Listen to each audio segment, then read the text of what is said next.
सरकार आज भी खुले मन से किसानों के साथ चर्चा के लिए तैयार। केंद्रीय कृषि मंत्री ने कहा, नए कृषि कानूनों से संबंधित आपत्ति से सरकार को अवगत कराए किसान।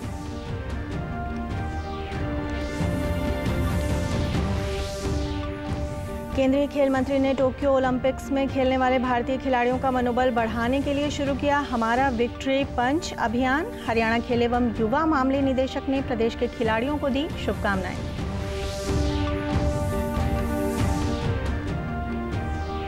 ग्रामीण क्षेत्रों में लोगों को कोरोना टीकाकरण के प्रति जागरूक करने और टीकाकरण अभियान के प्रचार व प्रसार में आशा वर्कर निभा रही हैं विशेष भूमिका।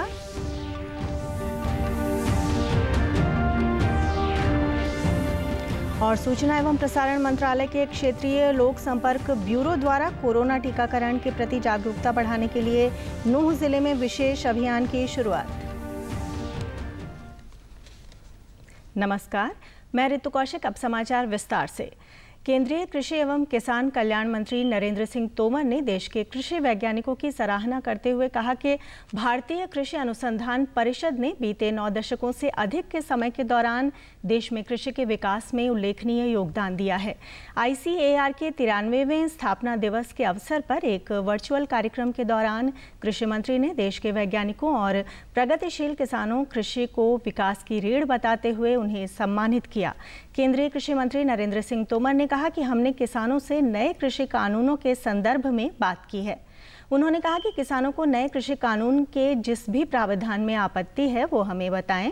कृषि मंत्री ने कहा कि केंद्र सरकार आज भी खुले मन से किसानों के साथ चर्चा के लिए तैयार है। किसानों के लिए लाभप्रद हैं, किसानों को विकल्प उपलब्ध कराने वाले हैं, उनकी आमदनी में बढ़ोतरी करने वाले हैं, उन्हें कानूनी शिकंजों से मुक्त करने वाले हैं। हमने तो पहले भी इस बात को कहा था कि कुल मिला के जो सरकार से बातचीत हुई है उसके आगे अगर उनका कोई प्रस्ताव है तो प्रस्ताव लेकर आएंगे तो हम चर्चा करेंगे। आज केंद्रीय मंत्रिमंडल की बैठक में कई महत्वपूर्ण फैसले लिए गए। बैठक में लद्दाख में केंद्रीय विश्वविद्यालय की स्थापना को मंजूरी दी, जिससे लद्दाख में उच्च शिक्षा में सुधार होगा। केंद्रीय मंत्रिमंडल ने स्पेशलिटी स्टील के लिए PLI योजना को भी मंजूरी दी। केंद्रीय सूचना एवं प्रसारण मंत्री अनुराग ठाकुर ने इन फैसलों की जानकारी दी। 100 करोड़ रुपए की लागत से सेंट्रल यूनिवर्सिटी की स्थापना की जाएगी।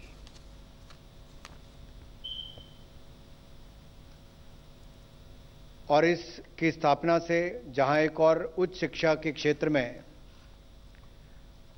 क्षेत्रीय असंतुलन को दूर करने का प्रयास होगा, क्षेत्र में बौद्धिक विकास को सहायता मिलेगी और इसके साथ साथ लद्दाख में सेंट्रल यूनिवर्सिटी की स्थापना से उच्च शिक्षा का प्रसार होगा, छात्रों को उच्च शिक्षा के अधिक अवसर मिलेंगे।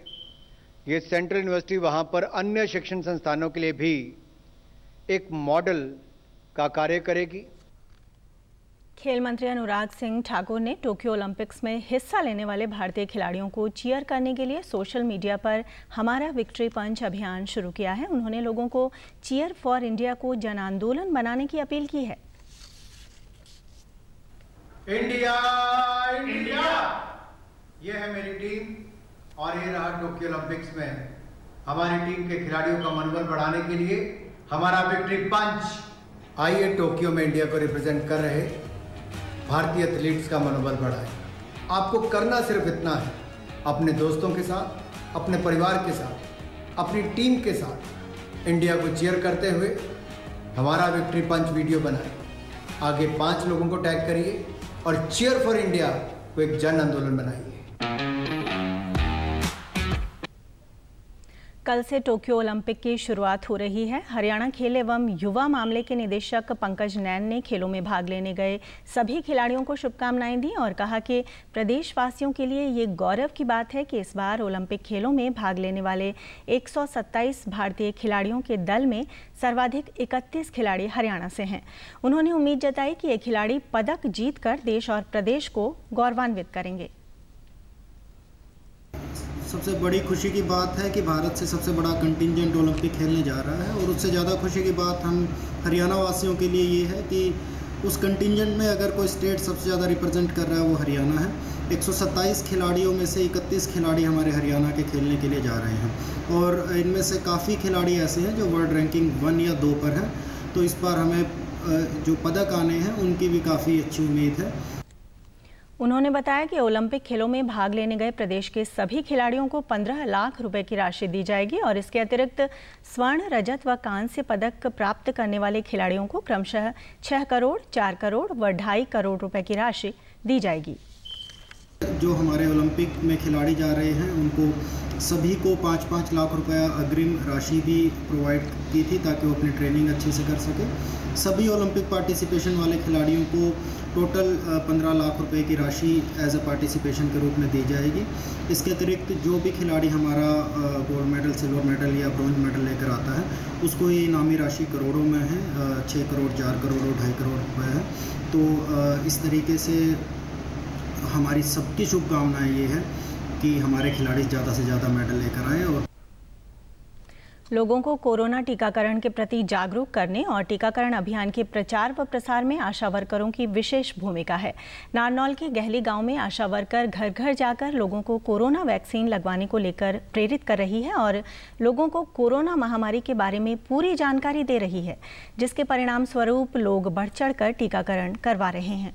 आशा वर्कर का काम करती हूँ और मैं घर घर जाकर वैक्सीन के बारे में, कोविड वैक्सीन के बारे में बताती हूँ और उनको जागरूक करती हूँ और ज़्यादा से ज़्यादा वैक्सीन लगवाने का काम करते हैं। हम सभी घरों में जाकर बातचीत करते हैं, उन्हें समझाते हैं। मैंने कोविड-19 के तहत गांव में सर्वे भी किया और मैंने लोगों को जागरूक किया कि कोविड वैक्सीन पूरे गांव में कवर हो जानी चाहिए और हमारा आगे भी लक्ष्य यही है कि हमें पूरे गांव को कवर करना है कोविड वैक्सीन के बारे में, टीके के बारे में, बीमारी से बचाव के बारे में और तीसरी लहर से बचने के लिए बच्चों और बड़े बूढ़ों को भी बताया, जागरूक किया गांव में जाकर। आशा वर्कर लोगों को वैक्सीन लगवाने के लिए जागरूक कर रही है और स्वास्थ्य विभाग की टीम उन लोगों का टीकाकरण कर रही है। सरकार ने भी अच्छी तरह से जो हिदायत दी है उसके अनुसार हम अपना काम पूरी तरह से निभा कर रहे हैं और हम भी चाहते हैं कि लोग जो हमारी जो तीसरी लहर आ रही है उससे हम लोगों को बचाया जा सके, ज़्यादा से ज़्यादा लोगों को इम्यूनाइजेशन किया जा सके। ज़्यादा से ज़्यादा लोग यहाँ पर आते हैं और कोरोना वैक्सीनेशन के लिए अति जागरूक है और हम भी उनके प्रति जागरूक है और सरकार भी हमारे कोरोना वैक्सीनेशन के लिए हमें पूरी हिदायत दे रही है। ग्रामीणों ने बताया कि आशा वर्कर के साथ साथ स्वास्थ्य विभाग व सरपंच ने भी उन्हें कोरोना वैक्सीन लगवाने के लिए प्रेरित किया। वर्कर ने हमें बताया कोरोना का टीका लगवाना है। हमने पूरे परिवार ने कोरोना का टीका लगवा लिया। गांव में न बहन जी ने लगवाया था और सभी ने लगवाना चाहिए, सरपंच पंच सभी ने कहा था। मैंने कोरोना का टीका लगवा लिया, मेरे पूरे परिवार ने टीका लगवा लिया है। आशा वर्कर ने मैं बोला था, पंच ने, सरपंच ने और यहाँ पास में आंगनबाड़ी में जाकर लगवाया, पूरे परिवार ने लगवा लिया। नूंह जिले के जलालपुर गांव में आज 5 दिवसीय टीकाकरण जन जागरूकता अभियान का आरंभ किया गया। इस अभियान के तहत सूचना एवं प्रसारण मंत्रालय के क्षेत्रीय लोक संपर्क ब्यूरो नारनौल द्वारा लोगों को मनोरंजक कार्यक्रमों और नुक्कड़ नाटकों के माध्यम से टीकाकरण के प्रति जागरूक किया जाएगा। इस अभियान में कई समाजसेवी संस्थाएं भी सहयोग कर रही हैं। इस अवसर पर उपायुक्त शक्ति सिंह ने प्रचार वाहन को रवाना किया जो ग्रामीणों को कोरोना टीकाकरण के प्रति जागरूक करेगा। सूचना प्रसारण मंत्रालय के क्षेत्रीय लोक संपर्क ब्यूरो नारनौल में तकनीकी सहायक के तौर पर तैनात राजेश अरोड़ा ने बताया कि टीकाकरण से ही कोरोना महामारी को हराया जा सकता है। निजी सामाजिक संस्था के निदेशक अनूप कुमार ने बताया कि उनकी संस्था इन टीकाकरण शिविरों के आयोजन में अपना योगदान दे रही है। उद्देश्य ये है कि लोगों को वैक्सीन के प्रति जागरूक किया जाए, उनके मन में जो भ्रांतियाँ हैं, डर है, वो दूर किया जाए। वो ज़्यादा से ज़्यादा लोग 18+ के लोग वैक्सीन लगाने के लिए आएँ।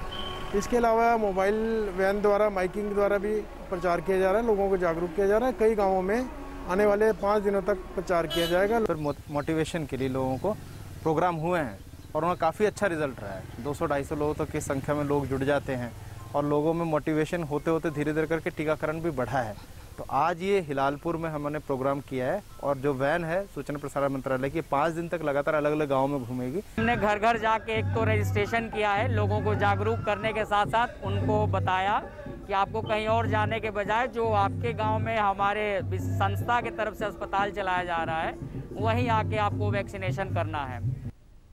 ग्रामीणों ने कहा कि गांव में वैक्सीनेशन कैंप लगने से काफ़ी उत्साह है और अधिक से अधिक लोग टीकाकरण के लिए आ रहे हैं। उन्होंने कहा कि आसपास के गांव के लोग भी वैक्सीन लगवाने के लिए पहुंच रहे हैं। और वैक्सीन लगवाने आ रही हूँ, पहला इंजेक्शन लगेगा मेरे और इसके बारे में बहुत खुशी है लगवाने की। टीका लगवाना है, जल्दी से ज़्यादा संख्या में पहुँचे। बहुत खुशी है, हमें बहुत खुशी है कि टीका लग रहा है। वैक्सीन लगवाने आई हूँ और आज बहुत सारी लेडीज़ आई हैं वैक्सीन लगवाने। मेरी पहली डोज है और मतलब अच्छा फील होता है। और वैक्सीनेशन कोरोना के लिए ज़रूरी है, तो मैं सभी से निवेदन भी करूँगा कि सब बढ़ चढ़कर इस मुहिम में हिस्सा लें तथा वैक्सीनेशन में बढ़ चढ़कर सहयोग करें। डीडी न्यूज़ हरियाणा पर देश और प्रदेश से जुड़ी खबरों को विस्तार से जानने के लिए आप हमारे साथ फेसबुक, ट्विटर और यूट्यूब के माध्यम से भी जुड़ सकते हैं। हमसे जुड़ने के लिए आप हमारे सोशल मीडिया हैंडल को भी फॉलो कर सकते हैं। अब आप अपने मोबाइल फ़ोन से QR कोड स्कैन कर हमारे यूट्यूब चैनल पर सीधे पहुंच सकते हैं। पानीपत जिले के घरौंडा में आधुनिक सुविधाओं से सुसज्जित प्रदेश की पहली नेशनल कैडेट कोर अकादमी बनाई जाएगी। शिक्षा मंत्री कंवरपाल गुर्जर ने बताया कि इस अकादमी का निर्माण NCC की ट्रेनिंग के दौरान बच्चों को सभी तरह की सुविधाएं प्रदान करने के लिए किया जा रहा है।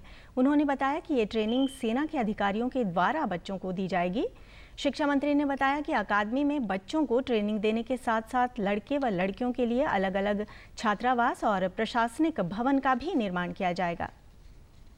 अब तो निश्चित तौर से उसमें जो बच्चे सेना में जाते हैं तो उनको कुछ नंबरों की छूट मिलती है। मेरे ध्यान से भी अगर मैं गलत नहीं तो 3 नंबर की छूट उस टाइम मिलती थी। 3 नंबर उसको सरप्लस मिलते थे सेना में जाने के लिए। और दूसरा मैं समझता हूँ कि अपने लिए भी बहुत ज़रूरी और जानकारी बहुत अच्छी है, वहाँ बहुत अच्छी जानकारी मिलती है। तो उसका अगर सेना में नहीं भी जाते आप तो उसके बावजूद भी उसका बहुत सा लाभ है। और जो जिस प्रकार से अनुशासन सिखाया जाता है बच्चों को, वहाँ बहुत बड़ा लाभ है। कालका के सरकारी महाविद्यालय में NCC प्रमुख प्रोफेसर डॉक्टर यशवीर ने कहा कि इस प्रकार की अकादमी में बच्चों को अत्याधुनिक तकनीक से प्रशिक्षण दिया जाएगा।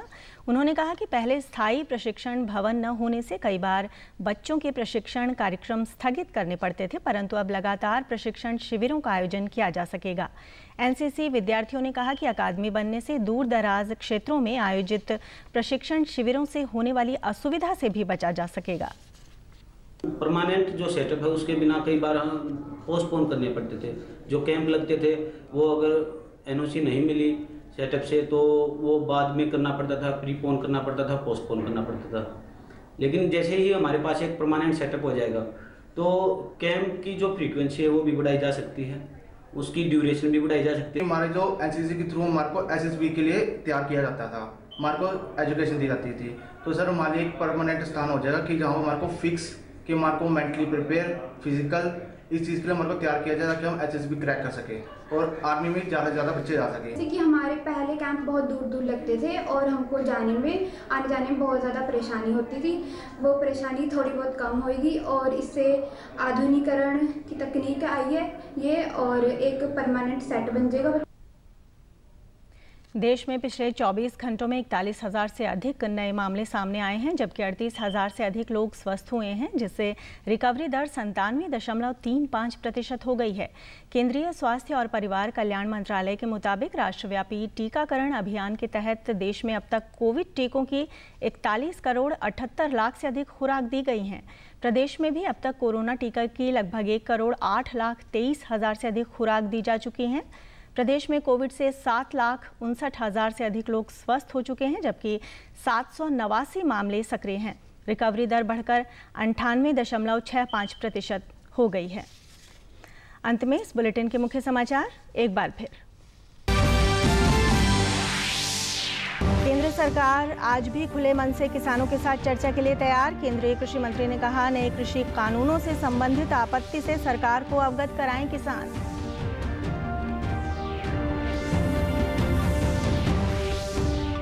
केंद्रीय खेल मंत्री ने टोक्यो ओलंपिक्स में खेलने वाले भारतीय खिलाड़ियों का मनोबल बढ़ाने के लिए शुरू किया हमारा विक्ट्री पंच अभियान। हरियाणा खेल एवं युवा मामले निदेशक ने प्रदेश के खिलाड़ियों को दी शुभकामनाएं।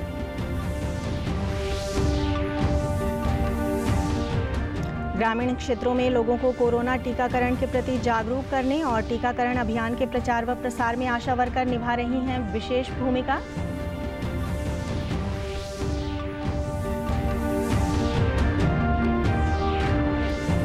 और सूचना एवं प्रसारण मंत्रालय के क्षेत्रीय लोक संपर्क ब्यूरो द्वारा कोरोना टीकाकरण के प्रति जागरूकता बढ़ाने के लिए नूंह जिले में विशेष अभियान की शुरुआत। सभी दर्शकों से अपील है कि आप जब भी घर से बाहर निकलें तब मास्क जरूर पहनें, 2 गज की दूरी बनाए रखें और एक नियमित अंतराल पर अपने हाथ धोते रहें। और अगर आप पात्र हैं तो टीकाकरण अवश्य करवाएं, तभी आप कोरोना महामारी से बच सकते हैं। आज के बुलेटिन में बस इतना ही। नमस्कार।